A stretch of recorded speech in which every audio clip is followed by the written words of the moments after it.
আবার কি হলো? আবার কি হলো?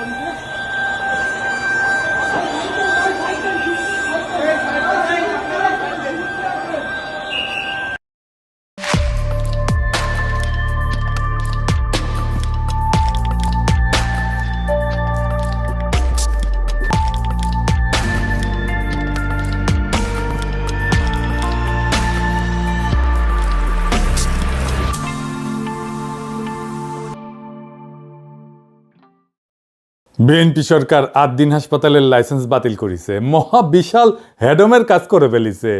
কি অবস্থা দেখিছেন তো? আমাদের সময় দেন, আমরা বাচ্চাগুলো রিকভার করি, তারপর আপনারা ব্যবস্থা নেন। এটা গরিবের হসপিটাল তো, এই জন্য এরা লাইসেন্স বাতিল করা হয়েছে, আর কোনো কিছু না। খামের জন্য এতগুলো বাচ্চা মারা যাইতেছে, ওখানে কোনো তদন্ত নাই। কেন ভ্যাকসিন করার কোনো তদন্ত নাই? তাহলে এখানে এটা দূর করে না করছে, তার জন্য আরো পানিশমেন্ট আছে। একটা হসপিটাল বন্ধ করে দিলে কি আসে না এখানে। এখানে যে সুযোগ সুবিধাগুলো পাচ্ছি অন্য কোথাও পাবো না। আর সবচেয়ে বড় কথা হচ্ছে আমার বাচ্চার যে রোগ, এই রোগের অন্য হসপিটাল আছে, এই রোগ কি সেটাই জানে না। বাচ্চা নিয়ে আমরা বের হয়ে যেতাম, লাইসেন্স বন্ধ হয়ে গেছে, এখন আমরা কোথায় যাবো? আপনারা বলেন। স্বাস্থ্যমন্ত্রীর কাছে আমাদের অনুরোধ, আমরা কোথায় যাবো বাচ্চাগুলো নিয়ে? আমার বাচ্চার রিপোর্ট 2 দিন সময় লাগবে, ব্লাড কালচারের রিপোর্ট আছে, তাই না? এখন আমি এই বাচ্চার এই কালচারের রিপোর্ট যদি না কমে, তার ইনফেকশনের পরিমাণ না কমে, আমি অন্য কোথাও নিয়ে আবার রেফার করলাম, আবার টানহাইসরা। প্রত্যেকটা বাচ্চার ভিতরে একই সমস্যা, কারণ আমরা গার্জিয়ান, আমরা ভিতরে ঢুকতেছি প্রতিনিয়ত, জানতেছি এরকম করা উচিত না। আমার একটা আপাতত কথা এতটুকুর ভিতরে আপনারা স্বাস্থ্য মন্ত্রণালয়ে কথাগুলো পৌঁছান যে এত শর্ট টাইমে এটা সম্ভব না করা। আমার জামাই চটপটি বেছে, আমার মায়ের মনে করেন রক্ত কম, আজকে অপারেশন করার কথা ছিল না, ফিরা সাদা রক্ত কিনলেন না। অপারেশন আমি মনে করেন শনিবার ডেট করছে, 60,000 টাকার মতন আমার গেছে গা। ধরেন শরীরে তুই জাজি রাখতো নাইছি, ওখান যদি আমার যাইতে হয় গা, তাহলে আমি ওই মাইয়ার নিয়ে আর জামাই বেছে চট করি, আমি কই টাকা পাই? টাকা কই পাই? ওই হাসপাতালে তো রোগীরা চিকিৎসা নিতেছিল, মরণাপন্ন রোগীরা ছিল, আইসিইউতে রোগীরা ছিল, পোস্ট অপারেটিভে রোগীরা ছিল, কিছুক্ষণ আগে যাদের সার্জারি হয়েছে, সেই সব রোগীরা কি ভয়াবহ সমস্যায় পড়েছে দেখেন। এই লাইসেন্স বাতিলের নোটিশ কখন দেওয়া হয়েছে জানেন? বৃহস্পতিবার, কার্যদিবসের শেষ সময়, যেন কোনো আইনি ব্যবস্থা না নেওয়া যায়। কেমন জাউরামো দেখেন। জাউরামোর ইচ্ছা না থাকলে তো কেউ বাইসা বাইসা সাপ্তাহিক ছুটির আগের মুহূর্তে এই কাম করে না। তো এই জাউরামো কেন?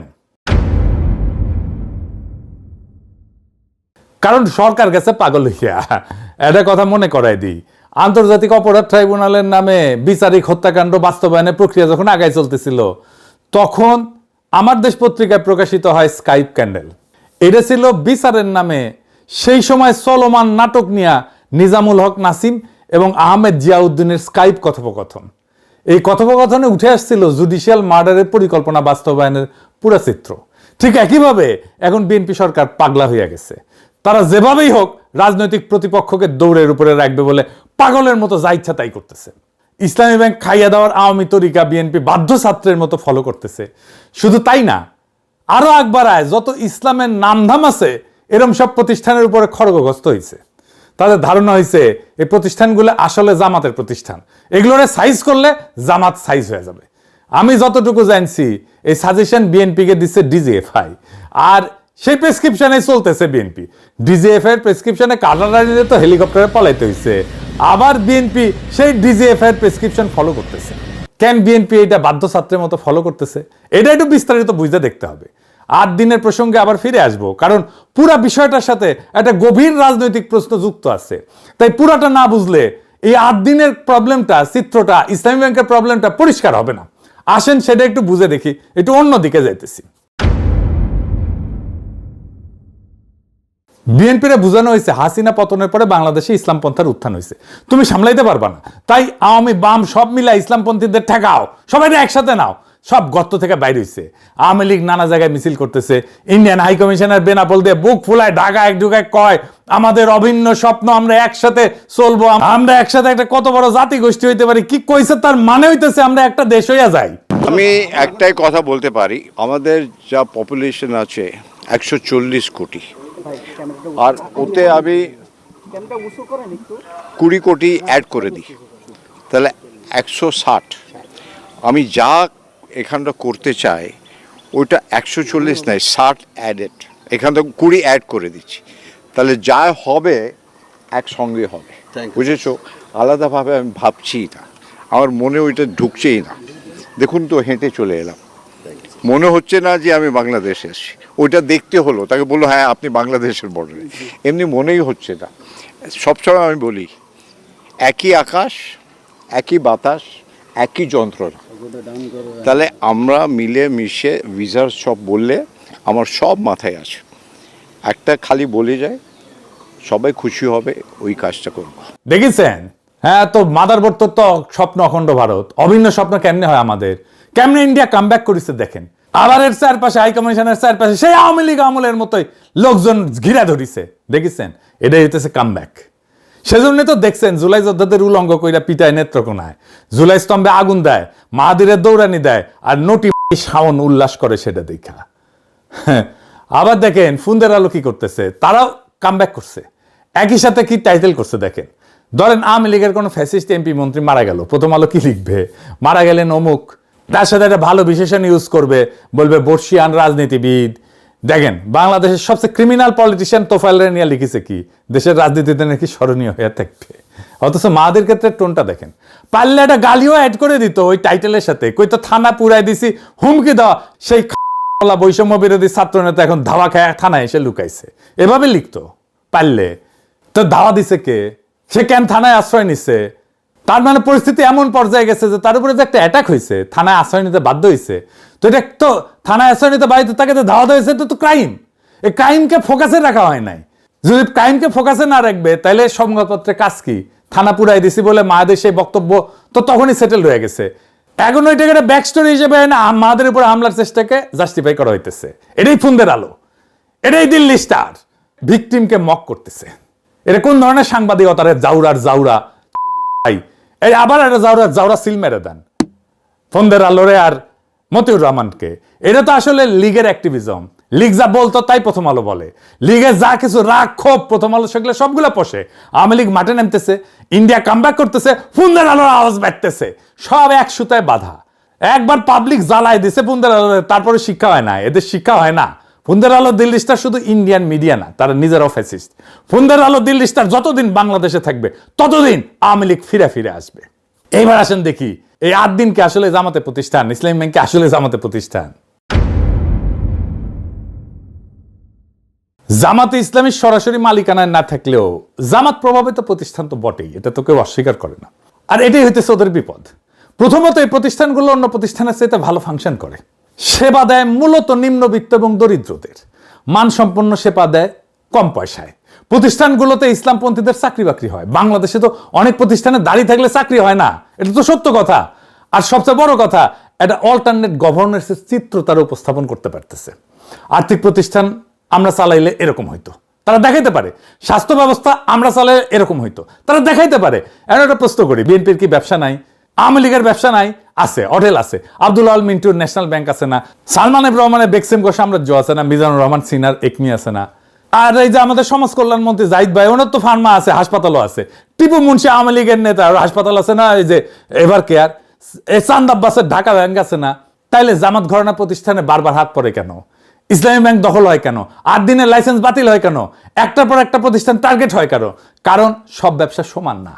মিন্টুর ব্যাংক, চাঁদ আব্বাসের ব্যাংক, লীগের নেতাদের হাসপাতাল, এই প্রতিষ্ঠানগুলো কি করে? টাকা বানায়, মালিকের পকেটে ভরে। এটা হইল ভাড়াখোর পুঁজি, ইংরেজিতে বলে রেন্ট সিকিং ক্যাপিটাল। ক্ষমতার কাছে থেকে সুবিধা নেয়, লোন নেয়, ফেরত দেয় না, টাকা বানায়, ব্যাস, এর বেশি কিছু না। রেন্ট সিকিং এর সবচেয়ে সোজা মানে হইতেছে পরিশ্রম করে সম্পদ বানানো না এরা, বরং ক্ষমতার কাছে থেকে সুবিধা বাগায়, টাকা কামায়। এটা উদাহরণ দিলে পরিষ্কার হবে। ধরেন 2 জন লোক, প্রথম জন একটা কারখানা দিল, জিনিস বানায়, বেচে, মানুষের কাজে লাগে, লাভ করে, এটা একটা হালাল রোজগারের মতো কিছু একটা তৈরি করলো, সমাজের নতুন মূল্য যুক্ত হইল। দ্বিতীয় জন কিছুই বানায় না, সে শুধু ক্ষমতার সাথে খাতির করে, ব্যাংক থেকে 1000 কোটি টাকা লোন নেয়, ফেরত দেয় না, সরকারি কাজ পায় কম্পিটিশন ছাড়াই, বিদ্যুৎ কেন্দ্র বসায় আর ক্যাপাসিটি চার্জ নেয়, বিদ্যুৎ না দিয়েও টাকা পায়। এই লোক নতুন কিছু বানায় না, সে শুধু বিদ্যমান সম্পদ থেকে নিজের ভাগটা বাগায় নেয় ক্ষমতার জোরে। এই দ্বিতীয় ধরনটাই হইতেছে রেন্ট সিকিং, বাংলায় বললে ভাড়াখোর পুঁজি, বা আরো সোজা বাংলায় বললে সুবিধাভোগী লুটেরা ব্যবসা। এই প্রতিষ্ঠানগুলো একটা জিনিস কোনোদিন করে না, এরা দেখায় না যে আমরা চালাইলে দেশটা কেমন হইতো। এরা কোনো বিকল্প আঁকে না, শুধু লুটে। এখন উল্টা দিকটা দেখেন, 8 দিন গরিব মানুষের মানসম্পন্ন সেবা দেয়। ইসলামী ব্যাংক নিম্নবিত্তের কাছে পৌঁছায়। এই প্রতিষ্ঠানগুলোতে দাড়িওয়ালা লোকের চাকরি হয়, যেটা বাংলাদেশের অনেক জায়গায় হয় না। দাড়ি দেখলে দরজা বন্ধ, আর এরা ভালো ফাংশন করে, এটা অনেকে মানে। এই দুইটার মধ্যে আকাশ পাতাল ফারাক, আর এই ফারাকটাই হইল আসল গল্প। কি গল্প? জামাত ঘরানা প্রতিষ্ঠান যখন গরিবের ভালো সেবা দেয়, ভালো চলে, তখন সেটার নিছক ব্যবসা থাকে না, সেটা একটা প্রস্তাব হয়ে দাঁড়ায়। প্রস্তাবটা কি? আর্থিক প্রতিষ্ঠান আমরা চালাইলে এমন হইতো, স্বাস্থ্য ব্যবস্থা আমরা চালাইলে এমন হইতো, সরকার আমরা চালাইলে এমন হইতো। বুঝতে পারতেছেন? এটা একটা বিকল্প শাসনের ছবি দেয়। ক্ষমতায় যাওয়ার আগেই প্রমাণ হাতে নিয়ে দাঁড়ায় আছে, দেখো আমরা পারি। আর এটাই শাসকের জন্য সবচেয়ে বড় বিপদ। কারণ একজন শাসকের সবচেয়ে গভীর দাবিটা কি? আমি ছাড়া কেউ এই দেশটা চালাইতে পারবে না, বিকল্প নাই, তাই না? সবসময় হাসিনাও তাই, তারেক রহমানও তাই। এই প্রতিষ্ঠানগুলো ঠিক এই দাবিটার গায়ে হাত দেয়, জলজ্যান্ত প্রমাণ হয় বলে। বিকল্প আছে, লুটেরা ব্যাংক সহ্য করা যায়, কিন্তু একটা কাজ করা বিকল্প সহ্য করা যায় না। ইটালিয়া চিন্তক আন্তোনিও গ্রামসি একটা কথা বলছিলেন, রাষ্ট্র মানে খালি সরকার, পুলিশ, আদালত না। রাষ্ট্র মানে এইগুলোর সাথে আরেকটা জিনিস, সিভিল সোসাইটি, স্কুল, হাসপাতাল, ব্যাংক, সংগঠন, মসজিদ, মাদ্রাসা। ক্ষমতার টিকা থাকে এই প্রতিষ্ঠানগুলোর মধ্যে দিয়ে, মানুষের সম্মতি তৈরি করে এরা। গ্রামসি বলতেন, যদি কেউ ক্ষমতাকে চ্যালেঞ্জ করতে চায়, তাহলে তাকে একটা সিভিল প্রতিষ্ঠানগুলোর ভিতরে একটা পাল্টা শক্তি বানাইতে হবে। উনি নাম দিছিলেন কাউন্টার হেজিমনি, পাল্টা আধিপত্য। জামাত ঘরানা প্রতিষ্ঠানগুলো এইটা করতেছে, জানায় অথবা অজানায়, জেনে করুক আর না জেনে করুক। এরা একটা পাল্টা সিভিল সোসাইটি বানাইছে, রাষ্ট্রের অনুমতি ছাড়াই। এরা নিজের বৈধতা উৎপাদন করে, নিজের জনভিত্তি বানায়। এখন বুঝেন, শাসকের কাছে টিপু মুন্সির এভার কেয়ার কেন কোনো হুমকি না? সামিটের বিদ্যুৎ কেন্দ্র কেন কোনো হুমকি না? কেন সামিট টাকা পায়? আদানির বিদ্যুৎ কেন্দ্র কেন কোনো হুমকি না? সালমান রহমানের বেক্সিমকো কেন কোনো হুমকি না? ওইটা পাল্টা আধিপত্য বানায় না, কিন্তু 8 দিন ইসলামী ব্যাংক এরা বানায়। এরা এই কারণেই টার্গেট, কারণ এই প্রতিষ্ঠানগুলো একটা কাজ করে, ক্ষমতায় যাওয়ার আগেই দেখায় দেয় ক্ষমতায় গেলে কি করবে। এইটারে বলা যায় একটা পূর্বাভাস, ভবিষ্যতের একটা ছোট্ট নমুনা, আজকে হাতে নাতে দেখানো। রাষ্ট্রের ভেতরেই যেন একটা ছোট বিকল্প রাষ্ট্রের বীজ। শাসক এইটাকে দেখে অস্তিত্বের প্রতি হুমকি হিসাবে, কারণ এটা সব কথা না, এটা প্রমাণ। প্রমাণের বিরুদ্ধে তর্ক তো চলে না। তাহলে তারা এগুলো ভাঙবে কিভাবে? শাসক যদি এই প্রতিষ্ঠানগুলো আদর্শ দিয়ে হারাইতে না পারে, কারণ সেবা ভালো, মানুষ পছন্দ করে, তাইলে হারাবে কিভাবে? আইন দিয়া, প্রশাসন দিয়া, লাইসেন্স বাতিল করিয়া, বোর্ড দখল করিয়া, অনিয়ম পাওয়া গেছে বলে তদন্ত বসাও, বাংলাদেশ ব্যাংক দিয়ে বোর্ড ভেঙে দাও, স্বাস্থ্য অধিদপ্তরকে দিয়ে লাইসেন্স বাতিল করো। কিন্তু আসল লক্ষ্য কি? প্রতিষ্ঠান না, আসল লক্ষ্য প্রতিষ্ঠানটা যে বিকল্প শাসনের ছবি আঁকতেছিল, সেই ছবিটা মুছে দেওয়া। আসল কাজ ওই দেখায় দেওয়ার ক্ষমতাটা নিভায় দেওয়া, যাতে কেউ আর কোনোদিন বলতে না পারে ওদের হাতে দিলে তো ভালো হইতো, ভালো চলতো, দেশটা ভালো চলতো। এইটারে দুনিয়ায় বলে লফেয়ার, ওয়ারফেয়ারের মতো। আইনকে অস্ত্র বানানো, সরাসরি নিষিদ্ধ করে না, গুলি করে না, বৈধতার মুখোশ পরে আইন প্রশাসন দিয়া প্রতিপক্ষকে নিঃশেষ করে দেয়। রাশিয়ার পুতিন এই যে খোদেরকোভস্কির তেল কোম্পানি কর মামলায় ফেলায় দেউলিয়া করে দিছিল, নাই করে দিছে। তুরস্কের দোকানও গুলেন ঘরানার ব্যাংক, হাসপাতাল, স্কুল হাজারে হাজারে বাজেয়াপ্ত করছে। ইন্ডিয়াতে অ্যামনেস্টির অ্যাকাউন্ট জব্দ করিয়া তারাই দিচ্ছে অ্যামনেস্টি ইন্টারন্যাশনালকে। একই খেলা। আর বাংলাদেশেও সে একই খেলা চলতেছে। জামাত ঘরানা প্রতিষ্ঠানের বিপদটা তাদের টাকায় না, বিপদটা তাদের বৈধতায়। এরা রাষ্ট্রের পাশে দাঁড়ায় একটা পাল্টা শাসনের জলজ্যান্ত প্রমাণ দেখায়। আর ঠিক এই কারণে এদের ভাঙা হয়। ভাঙা হয় বাজারে না, ভাঙা হয় আইন আর প্রশাসনের অস্ত্রে। লীগের লুটেরা ব্যাংক টিকা থাকে, কারণ ওইটা কোনো বিকল্পের ছবি দেয় না। আর 8 দিন ইসলামী ব্যাংক এরা ছবি দেয়, আর যে ছবি দেয় সেই ছবিটাই মুছতে হয়। এটা মাথায় রাখলে, আর এটা প্রত্যেকটা লাইসেন্স বাতিল, প্রত্যেকটা বোর্ড দখল, ব্যাংক দখল, এটার মানে বুঝতে পারবেন। প্রশ্নটা এটা না যে অনিয়ম হয়েছে কিনা, প্রশ্নটা সবসময় এইটাই যে প্রতিষ্ঠানকে একটা বিকল্পের স্বপ্ন দেখায় কিনা। দেখাইলে শেষ। বহুত হ্যাদম দেখাইছেন। হ্যাঁ, আসেন দেখাই। এই বাচ্চা মেয়েটা 250 টাকায় ডায়ালাইসিস পাইতো, সেটা বন্ধ করে দিচ্ছেন। আমার নাম ফাহিমা, বাড়ি মাগুরা। এই কিডনির সমস্যা ছোটবেলার থেকে। পিজি হসপিটালে হয়েছে 7 মাস মতো, সপ্তাহে 2 দিন। না, এখানে কোনো সমস্যা নেই। এটা আমাদের পেশেন্ট, এর নাম ফাহিমা, এর বাসা মাগুরা, এর বয়স 14 বছর। আমাদের এখানে গত বছর 2025 সালের 14ই আগস্ট থেকে আমাদের এখানে ডায়ালাইসিস পাচ্ছে। রেগুলার ডায়ালাইসিসে আসে সপ্তাহে 2 দিন। এই পেশেন্ট আমাদের এখানে, আমাদের দরিদ্র একটা ফান্ড আছে 250 টাকা, সেই 250 টাকায় ডায়ালাইসিস পাচ্ছে। দেখেছেন, বহুত হ্যাডম আপনাদের। এরকম 15,000 ডায়ালাইসিস রোগী চিকিৎসা পাইতেছিল এই 8 দিনে। আসিলেন হ্যাডমালা। বাংলাদেশের সবচেয়ে এফিশিয়েন্ট অ্যাম্বুলেন্স সেবা বন্ধ করে দিচ্ছেন। দেখেন 80 টাকার ভিতরে, ঢাকার ভিতরে। আমার আর আগেও একটা বেবি এখানে হয়েছে, আমি এখানে ভালো সেবা পাচ্ছি। এবং এখন আমারও ভেবে হওয়ার জন্য নিয়ে আসছে। শুরুর দিকে এই সেবা ছিল একদম ফ্রি। জ্বালানি তেলের দাম বাড়ায় তা হয় 150 টাকা। এখন ঢাকার ভেতরে মাত্র 380 টাকায় মিলছে দ্রুততম মানবিক সেবা। দেখেছেন আপনাদের প্রচুর অ্যাডম। ঢাকা শহরের দরিদ্র আর নিম্নবিত্তের মানসম্পন্ন হাসপাতাল বন্ধ করে দিয়েছেন। দেখেন কি বলে ওরা। আগামীতে আমি কোথায় যাব? আমার তো এত টাকা নাই ভাই, আমার প্রতিদিন লক্ষ লক্ষ টাকা ইনকাম নাই, আমি কোটিপতির সন্তান না, আমি কোথায় যাব আমার বাচ্চাকে নিয়ে সেটা বলেন। ওই বাচ্চা যদি মারা যায় সরকার কি দেবে? কি দেবে ওই বাচ্চার বাবা মাকে? আইসিইউ এনআইসিইউ তে একদিন দুই দিনের বাচ্চাও ভর্তি আছে, হঠাৎ করে যে লাইসেন্স বাতিল করে দিল, এই বাচ্চাগুলো এই পেশেন্টগুলো নিয়ে যাবে কোথায়? তিনবার দিলে ঢাকা শহরের মধ্যবিত্ত লোকেরা, রিকশা চালকরা কোথায় যাবে? ঢাকা মেডিকেলে প্রতিদিন রুগী মরে কটাই চলে। দেখেছেন আরেকটা দেখেন কি বলে। অনেক ডাক্তার আছে ওরা পকেটে টাকা দিয়ে পর্যন্ত চিকিৎসা করে। আমার বাচ্চারা কবির স্যার ওনার পকেটে টাকা দিয়ে চিকিৎসা করতেছে। আমি ড্রাইভার বের করতে পারতেছি না স্যার, নিজে টাকা দিয়ে আমার বাচ্চা মনে যাচ্ছে শহরে কোথায় যাব? দেখেছেন? হ্যাঁ আপনারা জিতছেন, এখন আপনারা জিতছেন, যান আপনারা ফার্স্ট হয়েছেন। বহুত হ্যাডম আপনাদের। ক্ষমতায় থাকলে নিজেদেরকে অনেক হ্যাডোমালাই মনে হয়। হাসিনাও মনে করতো, সোহরাওয়ার্দীর বডিগার্ড নিজেও মনে করতো এই হাসপাতাল অন্যায়ভাবে বন্ধ করাটা বিএনপির অন্ধকার ইতিহাসের সাথে যুক্ত হয়ে থাকবে।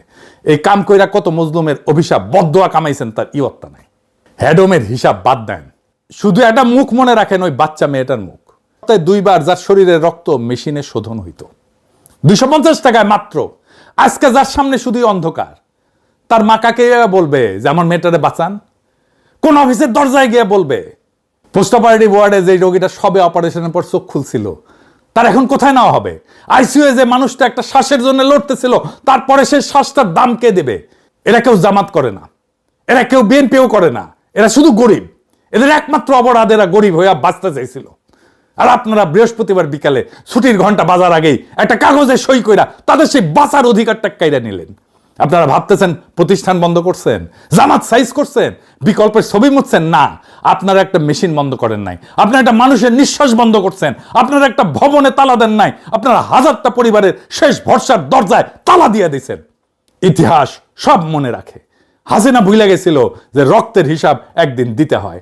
আপনারা ভুলে যেতেছেন, কিন্তু যেই মা আজকের রাতে তার সন্তানের জন্য কাঁদতেছে, যে রোগী আজকের রাতে বিনা চিকিৎসায় ছটফট করতেছে, তাদের চোখের পানি আসমানে গিয়া পৌঁছাইবে। আর মজলুমের সেই চোখের পানির সামনে দুনিয়ার কোনো হ্যাডম, দুনিয়ার কোনো ক্ষমতা, কোনো ডিজিএফ এর প্রেসক্রিপশন টিকে না। আপনারা ভাবছেন আপনারা জিতছেন, আসলে আপনারা শুধু একটা জিনিস কামাইছেন, অভিশাপ, মানুষের অভিশাপ, মজলুমের অভিশাপ। মজলুমের অভিশাপ কামানো মানুষ কোনোদিন জিতে না। আপনারা একটা দুর্বল সরকার, দুর্বল সরকার ছায়া দেখে ভয় পান। সরকারকে বাঁচায় মানুষের ভালোবাসা, মানুষের সমর্থন, সেটাও হারাইতেছেন। নিজে চেষ্টা করে হারাইতেছেন, নিজের হাতে হারাইতেছেন। আপনাদের পতন যে কি ভয়ঙ্কর হবে আপনারা কল্পনাও করতে পারতেছেন না। সেই দিন আপনারা বুঝবেন আপনারা কি জেতা জিতছিলেন। আজকে ইনকিলাব জিন্দাবাদ।